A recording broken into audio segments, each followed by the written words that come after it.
बिजों सान जों बयबो मिथिगौ ना बर' बिजों सानखौ जों माब्लानिफ्राय जे फालिनाय जागोन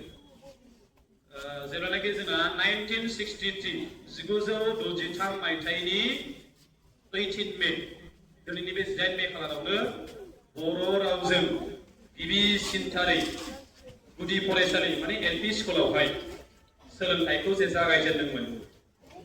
बै दिननिफ्रायनो दिनै सानावहाय मा होनदों बर' बिजों सान बे सानखौ जागायनायनि गुदियावनो दङ जोंहा 1952 मायथाइयाव जेब्ला बर' थुनलाइ आफाद बर' साहित्य सभाखौ दानाय जादोंमोन 1952 मायथाइनि 16 नभेम्बराव जेब्लानाखि बर' साहित्य सभाया जोनोम मोनदोंमोन बिथांमोनखौनो गुदि खालामनानै बिथांमोननि जे नाजानायनि गेजेरजोंनो दिनै 1963 मायथाइयावहाय बे बर' बिजों सानखौहाय फालिनाय जाबाय आरो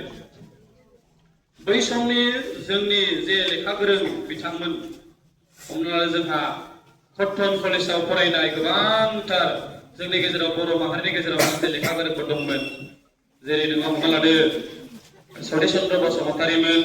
रुपनाथ ब्रह्ममोन मधुराम ब्रह्ममोन बिथांमोननि नाजानायनि गेजेरजोंनो बे हाबाफारिखौ जे मावनो हादोंमोन जोंहा बर' रावा फैयै फैयै 2003 मायथाइयाव जेब्ला जायनाखि बिटिसि एकर्ड जाबाय बेनि गेजेरजोंहाय जोंहा बर' रावा बै थिदुनावहाय 8थि फारिलाइयाव जेब्ला सोसनजाबाय बेनि गेजेरजोंनो जोंहा आसामनि नैथि राव महरैबो बर' रावा जे बाहायजाबाय बेनि थाखाय जोंनि थाखाय बिराद गिदिर खाफाल गोनां बेनिखायनो जोङो जे बर' रावजोंबो जोंहा दिनै थाखो 1निफ्राय जागायनानै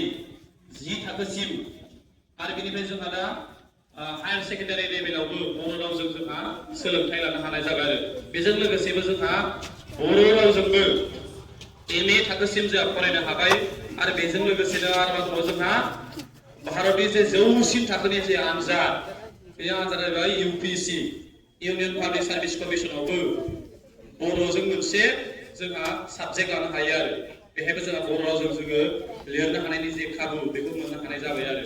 बेनिखायनो जोङो बै समनि बिथांमोन दैदेनगिरिफोरखौ जों बिराद मान होनो रोंनांगोन जायफ्रानाखि जोंनि गेजेराव जे बेखौ जे गायसनलांबाय बिथांमोननिसिम आं रोजा रोजा साबायखर जासिनानै जे आंनि जे सुंद' बिबुंथि जे बर' बिजों साननि जे बुंनो साननाय बेखौ आं बेखिनियाव फोजोबबाय गोजोन्थों थेंक इउ